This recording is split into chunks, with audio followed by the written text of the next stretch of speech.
మేడారం జనసంద్రమైంది. మహాజాతరకు భారీగా తరలి వస్తున్న భక్తులతో మేడారం కిటకిటలాడుతుంది.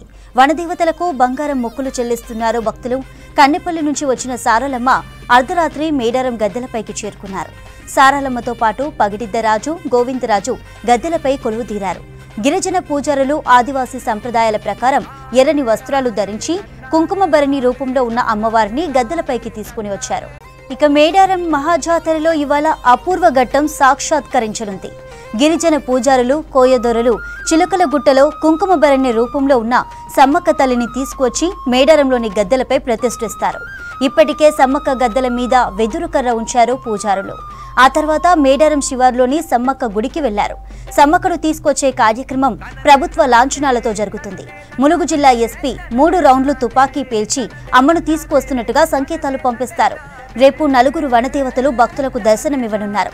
ఇక 24న దేవతల వన ప్రవేశంతో మహాజాతర ముగియనుంది. మేడారం జనసంద్రమైంది. మహాజాతరకు భారీగా తరలి వస్తున్న భక్తులతో మేడారం కిటకిటలాడుతుంది. వనదేవతలకు బంగారం మొక్కులు చెల్లిస్తున్నారు భక్తులు. కన్నెపల్లి నుంచి వచ్చిన సారలమ్మ అర్ధరాత్రి మేడారం గద్దెలపైకి చేరుకున్నారు. సారలమ్మతో పాటు పగిడిద్దరాజు, గోవిందరాజు గద్దెలపై కొలువుదీరారు. గిరిజన పూజారులు ఆదివాసీ సంప్రదాయాల ప్రకారం ఎర్రని వస్త్రాలు ధరించి కుంకుమ భరణి రూపంలో ఉన్న అమ్మవారిని గద్దెలపైకి తీసుకువచ్చారు. ఇక మేడారం మహాజాతరలో ఇవాళ అపూర్వ ఘట్టం సాక్షాత్కరించనుంది. గిరిజన పూజారులు, కోయదొరలు చిలుకల గుట్టలో కుంకుమ భరణి రూపంలో ఉన్న సమ్మక్క తల్లిని తీసుకువచ్చి మేడారంలోని గద్దెలపై ప్రతిష్ఠిస్తారు. ఇక ఇప్పటికే సమ్మక్క గద్దెల మీద వెదురు కర్ర ఉంచారు పూజారులు. ఆ తర్వాత మేడారం శివారులోని సమ్మక్క గుడికి వెళ్లారు. సమ్మక్కను తీసుకొచ్చే కార్యక్రమం ప్రభుత్వ లాంఛనాలతో జరుగుతుంది. ములుగు జిల్లా ఎస్పీ 3 రౌండ్లు తుపాకీ పేల్చి అమ్మను తీసుకొస్తున్నట్టుగా సంకేతాలు పంపిస్తారు. రేపు 4 వనదేవతలు భక్తులకు దర్శనమివ్వనున్నారు. ఇక 24న దేవతల వన ప్రవేశంతో మహాజాతర ముగియనుంది. మేడారం జనసంద్రమైంది. మహాజాతరకు భారీగా వస్తున్న భక్తులతో కిటకిటలాడుతుంది.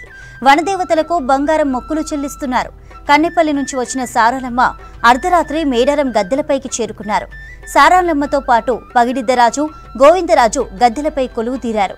గిరిజన పూజారులు ఆదివాసీ సంప్రదాయాల ప్రకారం ఎర్రని వస్త్రాలు ధరించి కుంకుమ భరణి రూపంలో ఉన్న అమ్మవారిని గద్దెలపైకి తీసుకువచ్చారు. ఇక మేడారం మహాజాతరలో ఇవాళ అపూర్వ ఘట్టం సాక్షాత్కరించనుంది. గిరిజన పూజారులు, కోయదొరలు చిలుకల గుట్టలో కుంకుమ భరణి రూపంలో ఉన్న సమ్మక్క తల్లిని తీసుకువచ్చి మేడారంలోని గద్దెలపై ప్రతిష్ఠిస్తారు. ఇప్పటికే సమ్మక్క గద్దెల మీద వెదురు కర్ర ఉంచారు పూజారులు. ఆ తర్వాత మేడారం శివారులోని సమ్మక్క గుడికి వెళ్లారు. సమ్మక్కను తీసుకొచ్చే కార్యక్రమం ప్రభుత్వ లాంఛనాలతో జరుగుతుంది. ములుగు జిల్లా ఎస్పీ 3 రౌండ్లు తుపాకీ పేల్చి అమ్మను తీసుకొస్తున్నట్టుగా సంకేతాలు పంపిస్తారు. రేపు 4 వనదేవతలు భక్తులకు దర్శనమివ్వనున్నారు. ఇక 24న దేవతల వన ప్రవేశంతో మహాజాతర ముగియనుంది. మేడారం జాతర జనసంద్రంగా మారింది. జాతరకు కుటుంబ సభ్యులు, బంధువులతో కలిసి వస్తున్నారు. జనంలో తప్పిపోకుండా ఉండేందుకు గుర్తు కోసం ఒక పొడవాటి కర్రకు కర్చీఫ్, జెండా కట్టి పట్టుకుని వెళ్తున్నారు. దాన్ని చూసి అందరూ ఫాలో అవుతున్నారు. సెల్ ఫోన్ సిగ్నల్ లేకపోవడంతో పాత పద్ధతిని ఫాలో అవుతున్నారు జనం. అందుకు సంబంధించి మరింత సమాచారాన్ని శ్రీధర్ అందిస్తారు. మేడారం జాతర లక్షలాది మంది జనం. ఇక్కడైతే బస్ స్టాండ్లలో బస్సు దిగుతారో జంపన్నవాగు దాకా నడుచుకుంటూ పోవాలి. వీళ్ళంతా టీములుగా వస్తారు. వేలాది మంది టీములుగా వస్తారు. వారి గ్రూపులు ఎవరైతే ఉన్నారో 20 మంది, 30 మంది కుటుంబ సమేతంగా ఫ్యామిలీగా వాళ్ళు వస్తారో వాళ్ళందరూ కూడా ఎవరు ఎటు పోతున్నారో తెలియని పరిస్థితి. సో అట్లాంటి సిచ్యువేషన్లో వీళ్ళంతా ఒక పాతకాలం పద్ధతి అనుకోవచ్చు, ఒకటం అయితే ఫాలో అవుతుంటారు. మనం మీరు చూడొచ్చు, ఈయన ఒక కర్రకు ఒక ఆకు కట్టుకున్నాడు, ఒక తాటి ఆకు కట్టుకున్నాడు. సో అది వీళ్ళ టీం అందరికి కూడా లీడ్ చేస్తుంది. ఈ జెండాను చూసుకుంటూ, ఈ కర్రను చూసుకుంటూ వీళ్ళ ఫ్యామిలీ అంతా కూడా ఈ నెంబర్ ఫాలో అవుతుంటారు. సో దాని గురించి చెప్పి, ఎక్కడి నుంచి వచ్చారు మీరు? భద్రాద్రి కొత్తగూడెం నుంచి. ఎంతమంది వచ్చారు? మొత్తం 58 మంది. ఏంది కర్ర? ఇది ఎంత? ఈ కర్ర ఎట్లా అంటే మనము ముందు వెళ్తామంటే వాళ్ళు వెనకాల ఫాలో అవుతుంటారు. మనం ఇక్కడ కాట కలిసినా కానీ గుర్తుపట్టడానికి పైకి లేపినాం అనుకో వాళ్ళు మన వెనకాల వస్తూ ఉంటారు. ఇది మా చిన్నప్పటి నుంచి దాదాపు 46 సంవత్సరాల నుంచి నేను వస్తూనే ఉన్నా. మా తల్లిదండ్రి, మా నాన్న వాళ్ళు ఇట్లా తీసుకుపోయేవాళ్ళు, మేము ఇట్లా తీసుకుని వస్తాం. మరి నీ చుట్టూ 50 మంది వస్తున్నారు, వెనకాల ఉన్నారు. వాళ్ళంతా ఇప్పుడు దీన్ని పట్టుకొని వీళ్ళ వెనకాల రావాలి, లేకపోతే మధ్యలో అంత జనాలు కలిసిపోతారు కదా, దానికోసం ఇది సింబల్. ఎంతమంది ఉంటారు మొత్తం? మీరు నడుచుకుంటూ వచ్చిన మా ఏరియా వరకు 58 మంది. మీరు నడుచుకుంటూ వచ్చినప్పుడు అట్లా బాగా మంది కనిపించిండ్రా మీకు? అసలు చాలా పబ్లిక్ ఉంది. ఇప్పుడు ఇటు ఎటు పోతారు చక్కగా మీరు? జంపనవాకి స్నానం స్నానం చేసినాక వచ్చి కొద్దిసేపు ఆగినాక మళ్ళీ ఏమైనా మొక్కులు మోచుకొని తర్వాత నైట్ దర్శనం. ఈవినింగ్ 7:30కి ఆ టైంకి వస్తారు. 7:30కి ఆ టైంకి ఈ అమ్మవారు వస్తారు కదా, అమ్మవారు రాగానే ఇక నైట్ లేకపోతే మార్నింగ్ దర్శనం చేసుకొని బయలుదేరుతారు. ఇది మొత్తం ఈ జన జాతరలో తప్పిపోకుండా ఉండడానికి, అంటే టీములుగా వస్తుంటారు వారందరూ కూడా తప్పిపోకుండా ఉండడానికి కోసం వీరంతా కూడా ఇట్లాంటి ఒక జెండాలను ఫాలో చేసుకుంటుంటారు.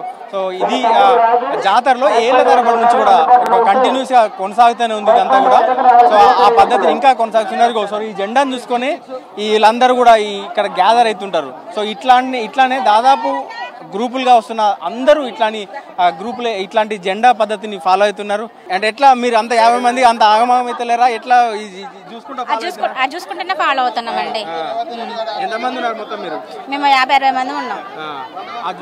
జెండా చూసుకుంటూ ఎప్పటి నుంచి అదొక ఐడెంటిఫికేషన్. అది ముందర వెళ్తాం, దాని వెనకాల మేము నడుచుకుంటూ వెళ్తాం. మాకు సంబంధించిన వాళ్ళు కూడా దాని వెనకాల నడుచుకుంటూ వెళ్తాం. ఒకరిని చూసుకుంటూ ఒకరిని ఫాలో అవుతాము. మేము ఎక్కడ కూడా మిస్ కాకుండా ఉండడం కోసం ఐడెంటిఫికేషన్ కోసం మేము అది పెట్టుకున్నాము. అంటే ఎవరికి నచ్చిన, అంటే ఇప్పుడు మేము ఇదేమో తాటికమ్మ పెట్టుకున్నాము, ఒకరు క్లాత్ పెట్టుకుంటారు, ఒకరు జెండా పెట్టుకుంటారు. ఇట్లాంటివి అనేది ఏమైతే అంటే ఐడెంటిఫికేషన్ కోసం. ఎందుకంటే ఇంత పెద్ద ఎత్తున జనాభా ఉన్న క్రౌడ్లో మేము ఎక్కడ కూడా తప్పుకోకుండా ఉండడం కోసము అదొక ఐడెంటిఫికేషన్ మాకు. అది చాలా ఈజీ ప్రాసెస్. ఎందుకంటే మేము కొంచెం ఎత్తుగా ఉండడం వల్ల మా జనాలు ఇక్కడ ఉన్నారని చెప్పేసి మేము ఐడెంటిఫికేషన్ అయితే తొందరగా వెళ్ళి వాళ్ళు రీచ్ అవుతాం అన్నమాట. ఏ టెక్నాలజీ అది న్యాచురల్. అంటే ఇవన్నీ లేక ముందు ఫస్ట్ ఉండేది అదే. ఎంతమంది వచ్చింది మీరు అంతా? ఒక 20 మంది దాకా ఉంటాం. ఇది చూసుకొని వచ్చేస్తున్నారా? ఎక్కడి నుంచి వచ్చారు మీరు? కారేపల్లి ఇల్లందు సైడ్. ఇది ఈమె అయితే ఒక బాటిల్ కు ఒక కర్రకు ఒక స్ప్రైట్ బాటిల్ ఒకటి తగిలించుకొని పోతుంది.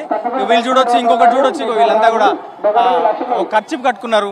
సో ఇది కూడా ఇట్లాంటి ఇండికేషన్స్ జాతరలో చాలా వరకు టీమ్ గా పోయాలి అందరు కూడా ఇట్లా చేస్తున్నారు. ఎందుకు ఈ జెండా? అంటే మా వాళ్ళు తప్పిపోకుండా ఇది జెండా పట్టుకుని వెనకనే వస్తారనమాట. ఇది చూసుకుంటూ ఫాలో అవుతారు. ఎటు తప్పిపోకుండా ఉంటారు. ఈ జెండా ఎడిపోతే అటు వస్తూ ఉంటారు. ఎంతమంది వచ్చారు మీరంతా? మొత్తం 30 మంది వచ్చినాం. ఫాలో అవుతున్నారా? మరి వస్తున్నారు అందరు వస్తున్నారు. ఒకళ్ళు ఖర్చీఫ్ కడుతున్నారు, ఒకరు బాటిల్ పెట్టుకుంటున్నారు. సో ఇట్లా వీళ్ళు ఈ కర్ర పట్టుకొని పోతా ఉంటే వీళ్ళ వెనక వీళ్ళ టీం అంతా ఫాలో అవుతారు. కొంత వెనక ముందు అయినప్పటికీ కూడా వీళ్ళంతా కూడా ఈ కర్రను ఫాలో అవుతుంటారు. సో తప్పిపోకుండా టీం వర్క్ ఉండడానికి కోసం ఇదంతా కూడా పనిచేస్తుంది. సో జాతరలో టెక్నాలజీ వాడకుండా, ఎట్లాంటి ఇబ్బందులు లేకుండా, సో ఏ సెల్ ఫోన్ సిగ్నల్స్ కూడా ఉండవు. ఒకప్పుడైతే మొత్తంలో ఇప్పుడు సెల్ ఫోన్ సిగ్నల్స్ ఉన్నా ఇంతమంది జనంలో సెల్ ఫోన్స్ కలవవు, లొకేషన్ ఉండదు, ఇంటర్నెట్ పనిచేయదు. సో పాత పద్ధతి అయిన ఈ కర్రలకు జెండాలు కట్టుకొని అవి పోయే పద్ధతిని ఇంకా ఫాలో అవుతున్నారు. సో అది చాలా మంది భక్తులకు ఒకేసారి లక్షలాది మంది భక్తులు ఉండే ఈ మేడారం లాంటి ప్రాంతంలో ఈ పాత పద్ధతి అయితే చాలా ఉపయోగపడుతుందని చెప్పొచ్చు. కెమెరామెన్ మనీతో శ్రీధర్, విష్ణు, మేడారం నుండి.